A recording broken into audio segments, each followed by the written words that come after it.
So Alagesh நாங்கள் ரீசெண்டாக guild வார் போயிருந்தோம். அந்த கில்டு வாரில் எங்களுக்கு ஃபுல்லாக ட்ரிபிள் நைனு என்ன ப்ரோ சொல்கிறாங்கடா, எனக்குலாம் செம்ம ஃபோன். எங்கள் டீம்மேட்லாம் கத்துறாங்கடி யாரா வாடின்னு.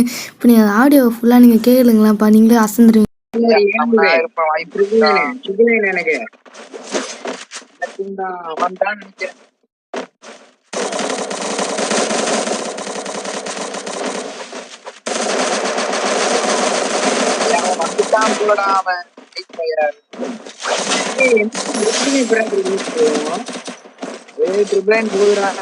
நீங்களே பார்த்துருப்பீங்க, நடுவில் ஒரு எனிமி வேறு வந்துட்டா. சரி அவனே முடிச்சுட்டு நானும் என்ன பண்ணியிருந்தேன்னா, சரி கில் எடுத்துகிட்டு பொறுமையாக லூட்லாம் அடிச்சுன்னு இருந்தேன். சரி லைக் பண்ணால் லைக் பண்ணுங்கள், சப்ஸ்கிரைப் பண்ணால் சப்ஸ்கிரைப் பண்ணுறேங்க. இன்னும் ஆனால் ஆடியோ கிளிப்லாம் போடுறேன், நீங்களே அதை பாருங்களேன் கைஸ்.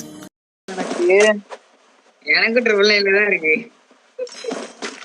முடியலடா அண்ணா, என்னடா இவனுங்க ட்ரிபிள் நைன் வந்துட்டான் போலடா. எங்க இருந்துடா இத்தனை நாள் நிம்மதி வாழ்க்கை இருந்து